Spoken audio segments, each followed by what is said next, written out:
Hello everybody, स्वागत है आपका फर्स्ट क्लास एजुकेशन में। आज का हमारा टॉपिक है लोकसभा के महत्वपूर्ण जीके के क्वेश्चन।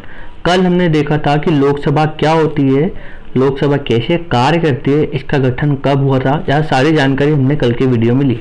आप हमारा पिछला वीडियो जाकर देख सकते हैं। तो चलिए हम स्टार्ट करते हैं आज का वीडियो, लोकसभा के महत्वपूर्ण जीके के क्वेश्चन। तो पहला क्वेश्चन है हमारा, लोकसभा का जनक किसे माना जाता है? तो वह कौन है फ्रेंड्स? जीवी मावलंकर। कौन है? जीवी मावलंकर। ठीक है फ्रेंड्स, यह सारे क्वेश्चन किसी न किसी एग्जाम में पूछे गए हैं, तो यह आपके लिए बहुत ही इंपॉर्टेंट है। इस टॉपिक से हम आपको वही क्वेश्चन कराते हैं जो प्रीवियस ईयर एग्जाम में पूछे गए हैं वो। ठीक है फ्रेंड्स, चलिए स्टार्ट करते हैं। सेकंड क्वेश्चन है, भारत के पहले लोकसभा अध्यक्ष कौन थे? तो पहले लोकसभा अध्यक्ष भी कौन थे? जीवी मावलंकर जी थे। ठीक है फ्रेंड्स, चलिए नेक्स्ट क्वेश्चन है, लोकसभा के पहले उपाध्यक्ष कौन थे? तो वह कौन थे? अनंत शयनम अपांगर। कौन थे? अनंत शयनम अपांगर, जो लोकसभा के पहले उपाध्यक्ष थे। फ्रेंड्स, सब बताते हैं कि लोकसभा के अध्यक्ष कौन है, हम आपको यह बता दें कि लोकसभा के पहले उपाध्यक्ष कौन थे। ठीक है फ्रेंड्स, यह आपको नया क्वेश्चन आपके लिए। चलिए तो नेक्स्ट क्वेश्चन है हमारा, भारत की पहली महिला लोकसभा अध्यक्ष कौन थी? तो वह कौन थी? मीरा कुमार थी। कौन थी फ्रेंड्स? मीरा कुमार थी। चलिए नेक्स्ट क्वेश्चन है, संविधान में लोकसभा के सदस्यों की मूल संख्या कितनी है? तो अभी एट प्रेजेंट 552 है। कितनी है फ्रेंड्स? संविधान के हिसाब से लोकसभा में कितनी मूल संख्या? 552 है। और राज्यसभा में हम बोले तो राज्यसभा में कितनी है फ्रेंड्स? 250 है। ठीक है फ्रेंड्स, चलिए वर्तमान में लोकसभा में कितने सदस्य है? तो 545 है। कितने फ्रेंड्स? 545 है। और राज्यसभा की बात करूं तो 233 है। ठीक है फ्रेंड्स, और 12 जो मनोनीत करते हैं राष्ट्रपति वो, तो 245 टोटल कहाँ है? राज्यसभा में। ठीक है फ्रेंड्स, चलिए आगे चलते हैं हम। लोकसभा में राज्यों को किस आधार पर सीटें आवंटित की जाती है? तो किसके आधार पर की जाती है? जनसंख्या के आधार पर। ठीक है फ्रेंड्स, चलिए आगे चलते हैं हम। नेक्स्ट क्वेश्चन हमारा, किस सदन में अविश्वास प्रस्ताव लाया जाता है? तो वह कौन सा है? लोकसभा है। हमने कल अविश्वास प्रस्ताव के बारे में पूरी जानकारी ले ली थी। ठीक है फ्रेंड्स, लोकसभा के अध्यक्ष का चुनाव कौन करता है? तो लोकसभा सदस्य ही लोकसभा अध्यक्ष का चुनाव करते हैं। ठीक है फ्रेंड्स, चलिए नेक्स्ट क्वेश्चन है हमारा, लोकसभा का अस्थायी अध्यक्ष जो प्रोटेम स्पीकर होता है वो नियुक्त करता है, वह किसको नियुक्त करता है? उनको कौन नियुक्त करता है? तो राष्ट्रपति जी नियुक्त करते हैं। किनको? अस्थायी अध्यक्ष जो होता है, जो प्रोटेम स्पीकर होते हैं, उनको राष्ट्रपति जी नियुक्त करते हैं। ठीक है, अस्थायी लोकसभा अध्यक्ष किसे कहा जाता है? तो वह प्रोटेम स्पीकर को कहा जाता है। ठीक है फ्रेंड्स, किस राज्य में लोकसभा और राज्यसभा में सर्वाधिक प्रतिनिधित्व है? तो सबसे ज्यादा जो सीटें हैं लोकसभा की और राज्यसभा की, वह कहाँ पर है? यूपी में है। कहाँ है फ्रेंड्स? यूपी में है। ठीक है, उत्तर प्रदेश के अलावा किन दो राज्यों में लोकसभा में सबसे अधिक प्रतिनिधित्व करते हैं? सबसे अधिक सीट कहाँ है? तो उत्तर प्रदेश के बाद सबसे पहले यूपी आता है पहले पे, दूसरे पे महाराष्ट्र आता है और तीसरे पे कौन सा आता है? बिहार आता है। ठीक है फ्रेंड्स, आपके लिए होमवर्क है कि यूपी में लोकसभा और राज्यसभा की सीट कितनी है, महाराष्ट्र में और बिहार में। आप कमेंट बॉक्स में कमेंट करके बताना है कि यूपी में, महाराष्ट्र में और बिहार में कितनी कितनी सीटें लोकसभा और राज्यसभा की है। ठीक है फ्रेंड्स, चलिए आगे चलते हैं हम। आपातकाल के दौरान संसद एक समय में लोकसभा का कार्यकाल कितने समय के लिए बढ़ा सकती है? तो वह 1 साल के लिए लोकसभा कार्यकाल बढ़ा सकते हैं। जब राष्ट्रीय आपातकाल लग जाए तो हम जो लोकसभा कार्यकाल है वह 1 साल के लिए बढ़ा सकते हैं। ठीक है फ्रेंड्स, चलिए आगे चलते हैं हम। वर्तमान लोकसभा में प्रत्येक राज्य के सीटों किस आधार पर किया जाता है? जो सीटों का जो आवंटन है वह किस आधार पर किया जाता है? तो जो 1971 की जो जनगणना थी, इस आधार पर सीटों का आवंटन किया जाता है। ठीक है, चलिए नेक्स्ट क्वेश्चन है, कितने दिनों तक सदन में अनुपस्थित रहने पर लोकसभा के सदस्य की सदस्यता समाप्त की जाती है? 2 महीने यदि कोई जो लोकसभा का सदस्य है, यदि वह लोकसभा अटेंड नहीं करता है 2 महीने तक के, तो उसकी जो सदस्यता है वह समाप्त कर दी जाएगी। ठीक है फ्रेंड्स, चलिए नेक्स्ट चलते हैं हम। किन प्रमुख राज्यों में समान लोकसभा सीटें? तो आंध्र प्रदेश और पश्चिम बंगाल में सेम है। आंध्र प्रदेश और वेस्ट बंगाल में लोकसभा की सीटें सेम है। ठीक है फ्रेंड्स, चलिए नेक्स्ट क्वेश्चन है हमारा, संसद किस अवधि में लोकसभा का कार्यकाल बढ़ा सकती है? तो आपातकाल की स्थिति में। किस स्थिति में फ्रेंड्स?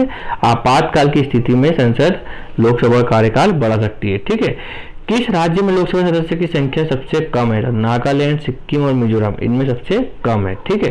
किस लोकसभा अध्यक्ष का कार्यकाल सबसे लंबा चला? तो बलराम जाखड़ जी जो है, इनका कार्यकाल सबसे लंबा चला था। ठीक है। लोकसभा के कार्यकाल को किस वर्ष एक एक करके 2 बार बढ़ाया गया? तो 1976 में 2 बार एक एक करके बढ़ाया गया था। ठीक है। चलिए आगे चलते हैं हम। लोकसभा में कार्यकाल को किस वर्ष एक एक करके 2 बार बढ़ाया गया? तो बता दिया हमने, 1976 में 2 बार बढ़ाया गया था। ठीक है। कौन सा विधेयक केवल लोकसभा द्वारा पारित किया जाता है? तो धन विधेयक जो सिर्फ लोकसभा पारित करता है। नेक्स्ट क्वेश्चन है, किस लोकसभा अध्यक्ष के खिलाफ अविश्वास प्रस्ताव लाया गया था? के.एस. हेगड़े, जो के.एस. हेगड़े जो जी थे, उनके खिलाफ अविश्वास प्रस्ताव लाया गया था। ठीक है, जो लोकसभा के अध्यक्ष थे। लोकसभा में कोरम गणमूर्ति को पूरा करने के लिए कितने सदस्यों की आवश्यकता होती है? तो कुल सदस्यों का 1/10, मतलब 552 का 1/10, मतलब कि 55.2 इतने सदस्य। ठीक है फ्रेंड्स, चलिए आगे चलते हैं हम। केंद्र शासित प्रदेश दिल्ली में कितने प्रतिनिधि चुने जाते हैं और लोकसभा में भेजे जाते हैं? तो 7। केंद्र शासित प्रदेश जो दिल्ली है, वहां से 7 लोकसभा के प्रतिनिधि चुने जाते हैं, लोकसभा में भेजे जाते हैं। ठीक है फ्रेंड्स, चलिए आगे चलते हैं हम। जनता के द्वारा सीधे चुने गए सदन को क्या कहा जाता है? तो उसको लोकसभा कहा जाता है। क्या कहा जाता है फ्रेंड्स? लोकसभा कहा जाता है। चलिए नेक्स्ट चलते हैं। पहली बार जो बजट है वह किसके द्वारा पारित किया गया? तो वह लोकसभा के द्वारा पारित किया गया। ठीक है फ्रेंड्स। किसकी सिफारिश पर भारत का राष्ट्रपति लोकसभा भंग कर देता है? तो मंत्रिमंडल की सिफारिश पर राष्ट्रपति लोकसभा को भंग कर देता है, या एक अस्थायी सदन भी, इसको अस्थायी सदन भी कहते हैं। भारत के लोकसभा अध्यक्ष किस देश के हाउस ऑफ कॉमन्स के अध्यक्ष की तरह कार्य करते हैं? तो वह इंग्लैंड की तरह करते हैं। जो इंग्लैंड का जो संसद लोकसभा है, उसकी तरह हम भी हाउस ऑफ कॉमन अध्यक्ष की तरह होते हैं। वहां पे भी अध्यक्ष होता है, हमारे यहाँ भी अध्यक्ष है। भारतीय संसद के दोनों सदनों के संयुक्त अधिवेशन की अध्यक्षता कौन करता है? तो वह लोकसभा का अध्यक्ष ही कर सकता है। यदि संसद संयुक्त बैठक बुलाती है राज्यसभा और लोकसभा की, तो उसका जो अध्यक्षता है वह कौन करता है? लोकसभा का अध्यक्ष करता है। अभी लोकसभा के अध्यक्ष हमारे कौन है? ओम बिरला जी है। कौन है? ओम बिरला जी है, जो हमारे लोकसभा के एज प्रेजेंट अध्यक्ष है। भारतीय संसद में क्या शामिल है? लोकसभा और राज्यसभा, और एक और है जो तीसरा अंग है हमारे, राष्ट्रपति या प्रेसिडेंट। ठीक है फ्रेंड्स, 3 अंग है संसद के। चलिए नेक्स्ट है हमारा, मंत्रिपरिषद किसके प्रति उत्तरदायी होता है? वह लोकसभा के प्रति उत्तरदायी होता है, राज्यसभा के प्रति नहीं होता है। ठीक है। यदि कोई व्यक्ति राज्यसभा के सदस्य है तो वह लोकसभा में अपना बयान दे सकता है? हाँ, वह लोकसभा में अपना बयान दे सकता है। ठीक है फ्रेंड्स, चलिए आगे चलते हैं हम। किस स्तर पर लोकसभा का कार्यकाल 5 वर्ष से अधिक बढ़ाया जा सकता है? जब राष्ट्रीय आपातकाल लागू हो तो इस स्थिति में 5 वर्ष से अधिक हम लोकसभा का कार्यकाल बढ़ा सकते हैं। लोकसभा का सचिवालय किसके द्वारा नियंत्रित किया गया? तो लोकसभा अध्यक्ष के द्वारा। लोकसभा का सदस्य बनने के लिए न्यूनतम आयु कितनी चाहिए? 25 वर्ष चाहिए। ठीक है फ्रेंड्स। आमतौर पर लोकसभा कार्यकाल कितने समय का होता है? तो 5 वर्ष का होता है। बता दिया, 5 साल का कार्यकाल होता है लोकसभा का। लोकसभा में कम से कम कितने शस्त्रों की आवश्यकता होती है? तो साल में कम से कम 2 बार। हमने कल 3 शस्त्र पढ़े थे। पहला बजट था हमारा, दूसरा मानसून था, और तीसरा क्या था हमारा? शरद शस्त्र। कौन सा था? शरद शस्त्र, जो सबसे छोटा भी होता है, नवंबर से दिसंबर में चलता है। ठीक है फ्रेंड्स, चलिए आगे चलते हैं हम। लोकसभा सदस्य अपना इस्तीफा किन को देते हैं? तो लोकसभा अध्यक्ष को लोकसभा जो सदस्य होते हैं वह अपना इस्तीफा देते हैं। ठीक है फ्रेंड्स, चलिए आगे चलते हैं। लोकसभा के बैठने की आखिरी तारीख और दूसरे बैठक की पहली तारीख के बीच कितना मतलब अंतर है? मतलब कि दोनों जो सदन है उनके बीच में कितना अंतर? तो 6 माह का अंतर होना चाहिए। 6 माह से ज्यादा का अंतर नहीं होना चाहिए। ठीक है फ्रेंड्स, चलिए नेक्स्ट चलते हैं हम। एंग्लो इंडियन समुदाय के कितने प्रतिनिधि राष्ट्रपति को लोकसभा में मनोनीत करते हैं? तो 2 एंग्लो इंडियन होते हैं। ठीक है फ्रेंड्स, और अभी यह तारीख 2020 में बढ़ाई जानी चाहिए थी, लेकिन वह नहीं बढ़ी, इसलिए एंग्लो इंडियन का जो पद है वह समाप्त हो गया लोकसभा से। ठीक है फ्रेंड्स, चलिए नेक्स्ट चलते हैं। राष्ट्रपति लोकसभा के 2 सदस्यों को किसका प्रतिनिधित्व करने के लिए नामांकित करते हैं? तो एंग्लो इंडियन जो होते हैं उनको प्रतिनिधित्व करने के लिए नामांकित करते हैं। ठीक है फ्रेंड्स, चलिए आगे चलते हैं।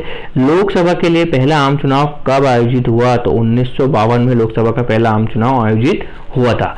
ठीक है फ्रेंड्स, तो फ्रेंड्स आपको हमारा वीडियो पसंद आया है तो ज़्यादा से ज़्यादा लोगों में शेयर कीजिए और हमारे चैनल को सब्सक्राइब कीजिए। ठीक है फ्रेंड्स, चलिए तो आज का वीडियो हम यही समाप्त करते हैं। आई होप आपको वीडियो पसंद आया होगा और आपको सारे क्वेश्चन समझ में आए होंगे। Thank you so much friends.